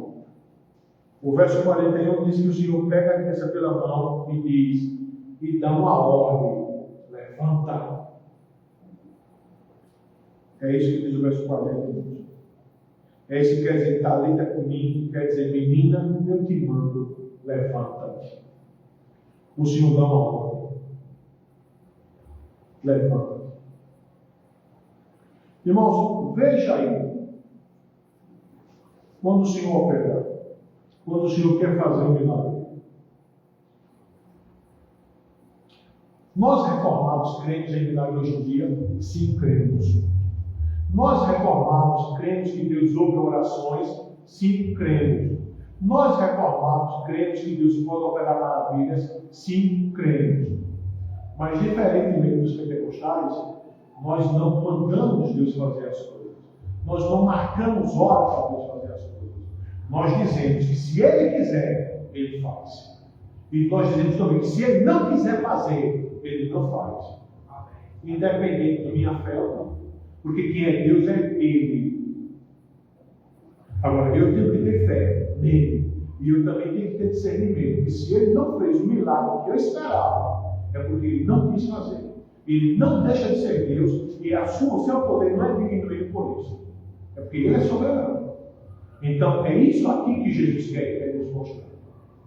Tanto para a mulher, como para essa criança aqui. Jesus tem poder sobre a doença, Jesus tem poder sobre a morte. E observa aí, o verso 42, diz que imediatamente a menina se levantou. Porque Jesus, o próprio Deus encarnado, tinha dito, levanta-te. Levantou. E a menina andava, ela tinha 12 anos. Aí no verso 43 nós temos aqui uma ordem do Senhor, bem interessante, né? Porque depois de tudo isso, o Senhor dá uma ordem. Qual é a ordem que o Senhor dá? Que ninguém soubesse o que tinha acontecido. Mas se você ver lá, né, no 5:20, não é que a gente leu, o Senhor manda lá o ex-presbiteriano pregar. Aqui, no 5:43, Deus proíbe. os pais falarem. Duas coisas bem interessantes. Irmãos, o que é que a gente aprende? Não é? De tudo isso que a gente viu hoje. Primeira coisa que a gente aprende, irmãos. Não importa a importância que alguém possa ter ao se aproximar de Jesus para o bem de algo, precisa vir com humildade, reconhecer a sua superioridade, pois Ele é Deus. Não importa, irmãos, se você é importante, se você não é importante. Você tem que se aproximar de Jesus com humildade. Você tem que se aproximar de Jesus com humildade. Você tem que se aproximar de Deus com humildade. Segunda coisa, a gente vê isso em Jairo. Jairo era a principal da sinagoga. Era a figura pública. Ele se aproxima de Jesus com humildade. Segunda coisa, devemos nos aproximar de Jesus com fé. Pois Ele, se quiser, pode perfeitamente atender nossos pedidos. O que é que pode nos curar? Quem é que pode nos ajudar? Quem é que pode abrir porta de emprego? Quem é que pode reverter uma situação? O Senhor Deus. Mas Ele só vai fazer o que tem. E é isso que nós temos que entender. Ele pode perfeitamente atender nossos pedidos, ou não. Quando atende, é porque quis.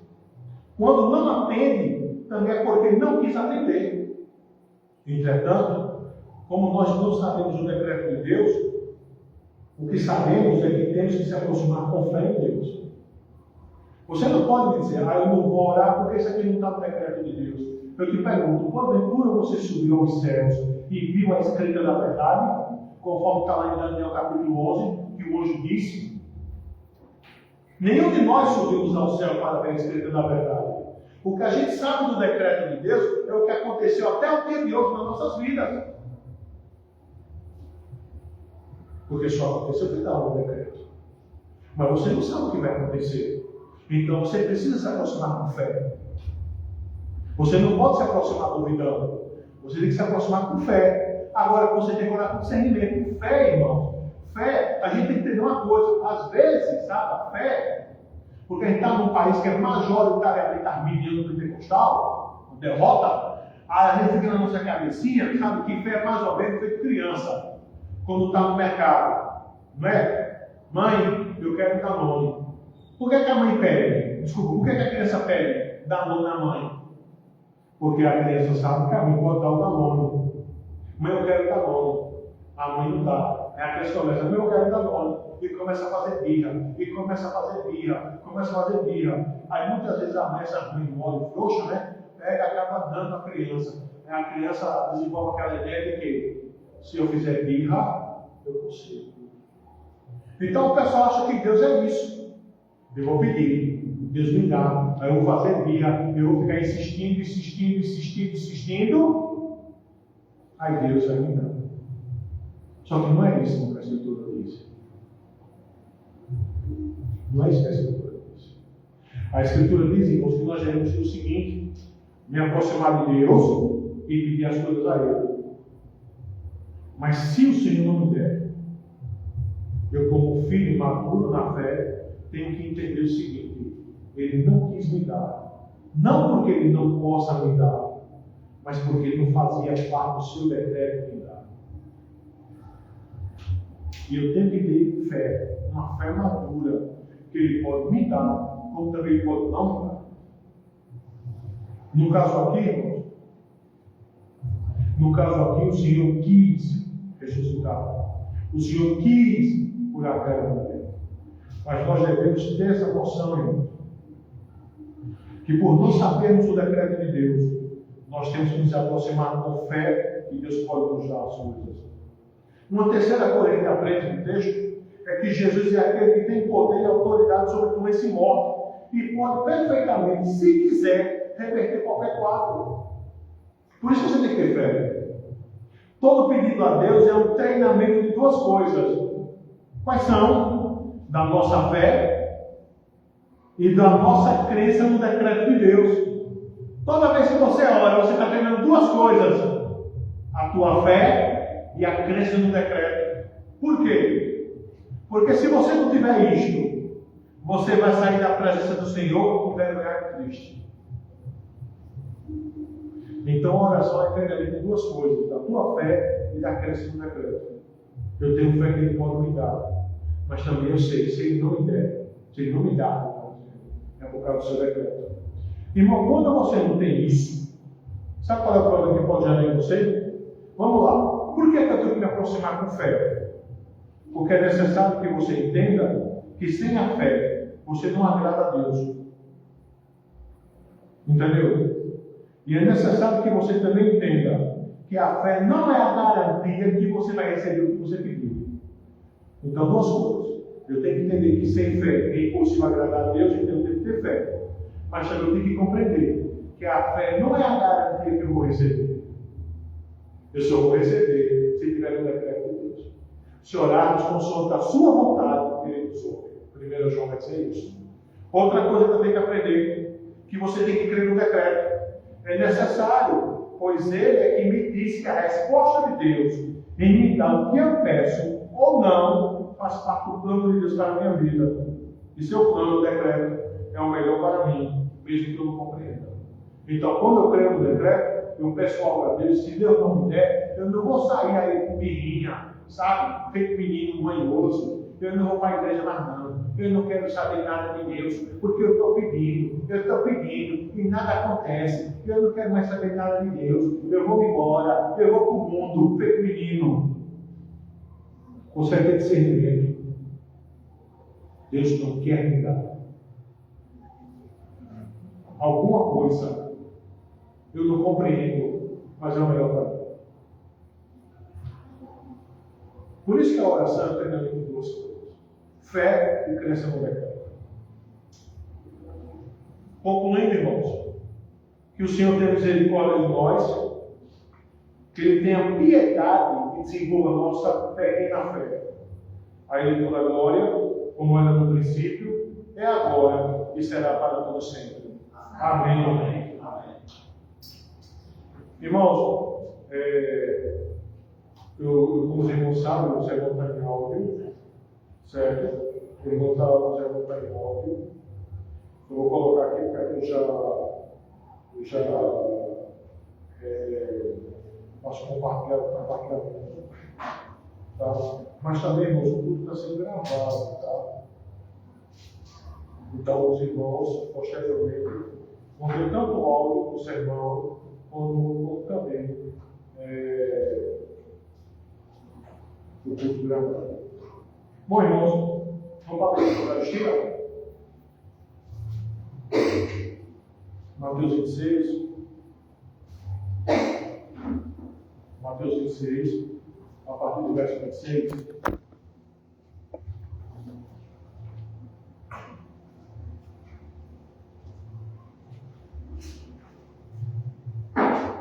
Verso 26, a partir do 26.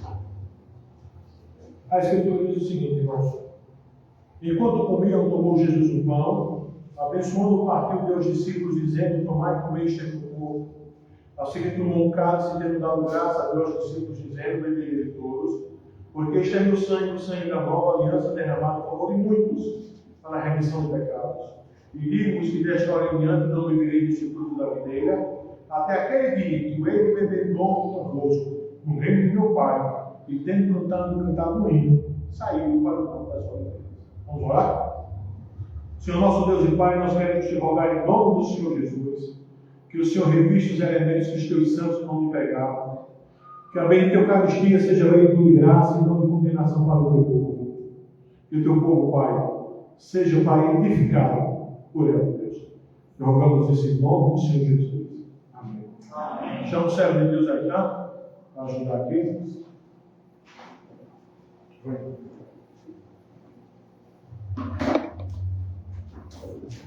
Irmãos, a gente vai tentar cantar um hino, porque dá tempo que nós estivemos usando a Eucaristia. A gente, enquanto o servo de Deus estiver distribuindo o pão, a gente vai cantar o 269, a primeira estrofe, com um canto, com um coro, por exemplo. Quando o servo de Deus estiver distribuindo o vinho, nós iremos cantar a segunda estrofe e a terceira e o coro. 269. Bom, irmãos? Então, olha só, irmãos. A Escritura diz que o Senhor, Ele parte o pão, isto é, e o corpo. E ordena, irmão, que nós devemos fazer isso todas as vezes que nós nos reunimos. A bendita Eucaristia nos é alimento espiritual para o Cristo. Agora, vocês se lembram que eu falei na questão da oração, né? Nós precisamos ter fé e crer no decreto. Não é? Quando a gente se aproxima da mesa eucarística, nós precisamos ter fé no significado do símbolo eucarístico. Por que pão? É um simples pão. Quando você vai ver Paulo falar em 1 Coríntios, não é? O texto sobre a questão da Eucaristia, é dito que muitos daqueles que comiam a Eucaristia sem discernimento já tinham morrido. Outros eram fracos, outros estavam doentes. Então, irmão, não é um simples pão. Às vezes as pessoas comem a Eucaristia como se fosse qualquer coisa. Aí elas acabam não tendo as bênçãos de Deus que o Senhor promete, e elas acabam não tendo discernimento que certas coisas que começam a acontecer na vida delas, doença, desatenção e outras coisas, é decorrente das maldições de comer a Eucaristia sem discernimento. As pessoas passam desapercebidas. Então entra domingo, sai domingo, se aproxima da mesa do Senhor, sem ter discernimento. Já está mais do que na hora, né, irmão? A gente aprender isso. Não é um simples, não. Não é simples. Passar a Eucaristia aos eleitos de Deus, por nome do servo de Deus Aitã, a gente vai cantar o primeiro estrofe e o coro.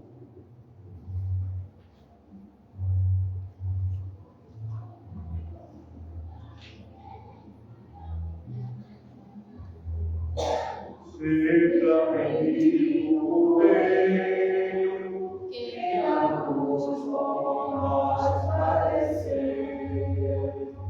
Seja bendito o seu sangue, que por nós pecadores verteu. Eis que do sangue lavados, e tendo puro coração, os pecadores remidos, com Jesus tem com Deus comunhão. Algo mais que a neve, algo mais que a neve, se nesse sangue lavado, mais alvo que a neve eu estou.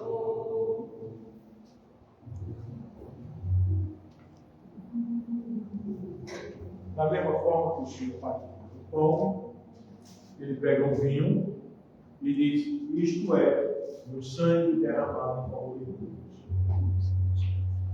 Em favor dos seus eleitos, de sua igreja. Se nós somos igreja do Senhor Jesus, nós temos que compreender isso. O sangue do Senhor foi derramado por mim. Por isso que a gente vê hoje na escola dominical, por isso que nós somos justos diante de Deus. Porque a justiça de Cristo foi posta sobre nós. E por isso também que nós estamos em processo de santificação progressiva. Visando chegar na santificação definitiva, que é a glorificação. E nós só somos tudo isso por causa da santificação posicional, que foi a nossa eleição. E sabe por que tudo isso, irmão? Porque nós fomos já pelo Pai a Cristo. Então, quando a gente celebra a bendita Eucaristia, a gente está celebrando isso, irmão. Então, eu quero passar o vinho da Eucaristia aos eleitos, o nome do céu de Deus Aitã, e nós vamos cantar, irmãos, as duas últimas estrofes.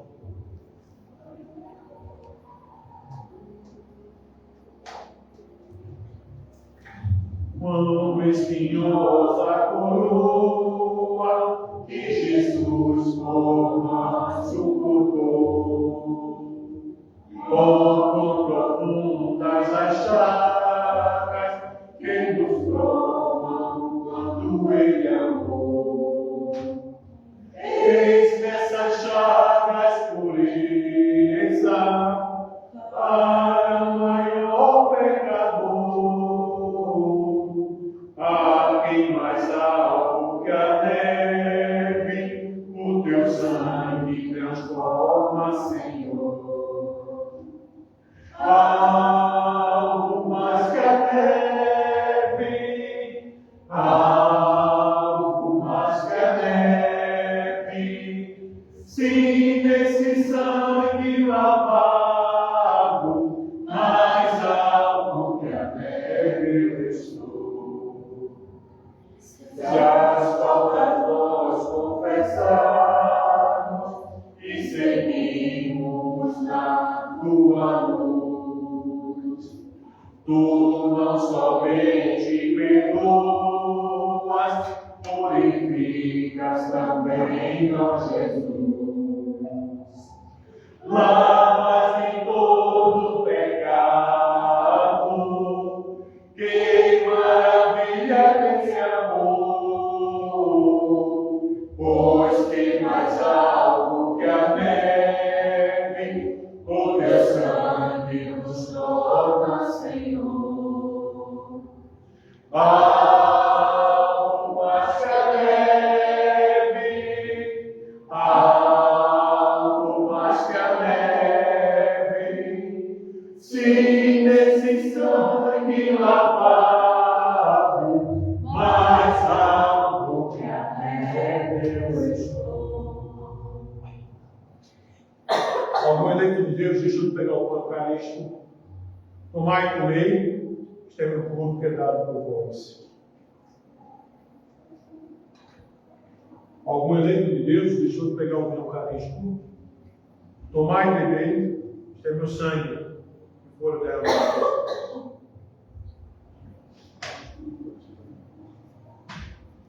Eleitos de Deus, vamos colocar em pé.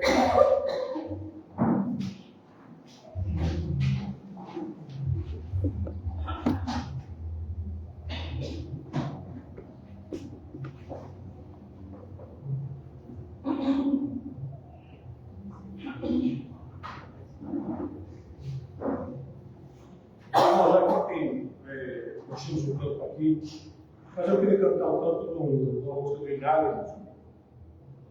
Peço que os irmãos se peguem seus Inários.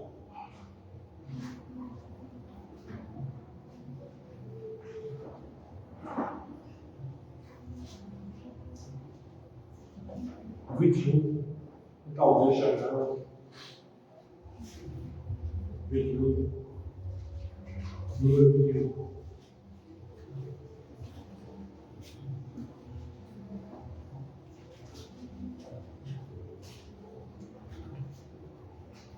Deus de Abraão, louvai, no vasto céu, Senhor, eterno e poderoso Pai e Deus de amor, ao vosso Jeová, que terra e céu criou, minha alma o nome exaltará, o grande eu sou.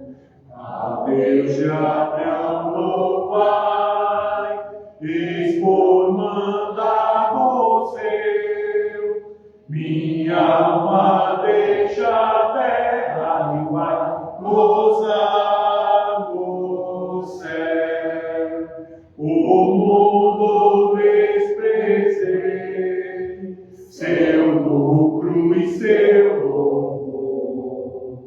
E Deus por meu quinhão, comeu e glorificou. E a Deus será seu infinito amor, feliz em tudo me fará por onde eu for.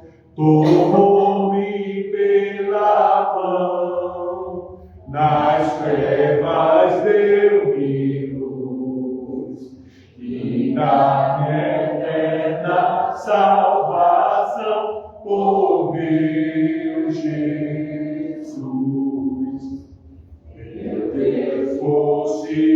jurou, eu nele confiei, e para o céu que preparou, eu subirei. Sua face eu hei de ver, confiado em seu amor, e para sempre engrandecer meu Redentor. Nossa litania final, irmãos, glória. Todos juntos, irmãos. Glória a Deus nas alturas e paz na terra aos homens por ele amados. Senhor Deus, Rei dos céus, Deus Pai Todo-Poderoso, nós vos louvamos, nós vos bendizemos, nós vos adoramos, nós vos glorificamos, nós vos damos graças por vossa imensa glória. Senhor Jesus Cristo, Filho unigênito, Senhor Deus, Filho de Deus Pai, vós que tirais o pecado do mundo, tende piedade de nós. Vós que tirais o pecado do mundo, acolhei a nossa súplica. Vós que estáis à direita do Pai, tende piedade de nós. Só vós sois o Santo, só vós o Senhor, só vós o Altíssimo Jesus Cristo, com o Espírito Santo, na glória de Deus Pai. Amém. A Escritura, irmãos, lá em Mateus 6, de 9 a 13, diz o seguinte: portanto, vós orareis assim: Pai nosso que estais nos céus, santificado seja o teu nome. Venha o teu reino, faça-se a tua vontade, assim na terra como nos céus. O pão nosso de cada dia dai-nos hoje, e perdoa as nossas dívidas, assim como nós temos perdoado aos nossos devedores. Não nos deixes cair em tentação, mas livra do mal, pois teu é o reino, o poder e a glória para sempre. Amém. Nossa fé comum, irmãos, Creio em Deus Pai Todo-Poderoso, Criador do céu e da terra. Creio em Jesus Cristo, seu único Filho, nosso Senhor, o qual foi concebido por obra do Espírito Santo, nasceu da Virgem Maria, padeceu sob o poder de Pôncio Pilatos, foi crucificado, morto e sepultado, desceu ao Hades, ressurgiu dos mortos ao terceiro dia, subiu aos céus, está sentado à mão direita de Deus Pai Todo-Poderoso, de onde há de vir para julgar os vivos e os mortos. Creio no Espírito Santo, na Santa Igreja Universal, na comunhão dos santos, na remissão dos pecados, na ressurreição do corpo, na vida eterna. Amém. graças te damos, ó Deus, porque o Senhor permitiu, porque estava no teu decreto, e nós subimos a tua casa para te adorar em espírito e verdade, para ouvir, Pai, que o Senhor Jesus é aquele que tem poder sobre a morte, sobre a doença, que tu, ó Deus, atende orações, que tu farás, ó Pai, aquilo que nós te pedimos, se por acaso estiver na tua bendita e santa vontade, estiver no teu decreto. Que o Senhor nos ensine, Pai, que o Senhor nos ajude a termos uma fé madura, uma fé com discernimento, não uma fé infantil. Que o Senhor, Pai, nos ensine, ó Pai, a sermos crentes maduros, ó Deus, e não crentes infantis. Pai, eu te rogo, Pai, que o Senhor tenha misericórdia da tua igreja aqui em Camaragibe, da tua igreja em Prazeres, em Arthur, no ponto de pregação lá em Garaçu. Chama, Pai, teu povo, Pai, de casamento, ó Deus. Os que faltam nascer de novo, aqueles que já nasceram, mas estão em igrejas de fiéis, que teu Espírito conduz a verdade. Eu também, Pai, quero te rogar, Pai, pela tua filha, irmã Gersina, que perdeu, Pai, sua mãe. Que o Senhor consola a tua filha, ó Deus. Que o Senhor também tenha misericórdia, Pai, da família da tua serva. Que o Senhor dê sabedoria ao reverendo Marcos, ó Deus, para que ele, Pai, seja, Pai, essa coluna, ó Deus, de apoio para a tua serva, irmã Gersina. Abençoa também, Pai, irmã Maria Barro, Deus. Que o Senhor esteja, Pai, sempre à tua serva, Pai. Que o Senhor tenha misericórdia, Pai, mais algum servo teu, Deus, que porventura aqui em Camaras eu estiver doente, que o Senhor tenha misericórdia, Pai. Abençoa aqueles, ó Pai, que estão desempregados, que o Senhor abra a porta de trabalho, Deus, para eles, para que eles possam, Deus, te cultuar da forma ordeira, cumprir o mandato cultural e trazer dízimos e ofertas para a tua casa e também sustentar suas casas. Tem misericórdia, Deus, também, Pai, dirigir o Senhor Zania, ó Deus, lá na igreja de Arthur. E te agradecendo também, Pai, porque tu, Pai, trouxeste para a tua serva, irmão Solange, Deus. Ó Pai, também eu quero te rogar, ó Deus, que o Senhor tenha misericórdia do Alessandro, do seu tratamento de saúde. E também, Pai, lá em Prazeres, pelas tuas servas, Pai, a irmã Lourdes, a irmã Noêmia, o Hélio, Deus, a irmã Neide, a irmã Eva, que o Senhor tenha misericórdia, Pai, dos teus filhos, ó Deus, que precisam da tua graça, que estão em tratamento de saúde. Que o Senhor tenha misericórdia, Pai, da minha esposa também, resolvendo, Pai, as questões de saúde dela, e também lá na minha cunhada, para que a cirurgia dela saia dos olhos. E também eu te peço, Pai, tua misericórdia pela cirurgia que eu vou fazer quarta-feira, Pai, se for da tua vontade. Que o Senhor abençoe, Pai, e que o Senhor guie, Pai, a mão lá da América no procedimento cirúrgico. Ó Pai, nos leva para casa em paz, meu Deus. Nos abençoa, Pai, nos protege durante a semana que passou. Que a tua bondosa mão esteja sobre nossas vidas, protegendo, Pai, nossas casas e nossos animais. Por Cristo, com Cristo e em Cristo. A vós, ó Pai, Todo-Poderoso, toda alma e toda glória, agora e para sempre, na unidade do Espírito Santo, pela mediação do nosso Cordeiro Pascual, Cristo Jesus. A Escritura diz que o povo de Deus tem que ser abençoado da seguinte forma: o Senhor te abençoe e te guarde, o Senhor resplandece o rosto sobre ti e tenha misericórdia de ti, que o Senhor levante sobre ti o seu rosto, te dê paz, meu irmão, e o envio eleitos, ide em paz.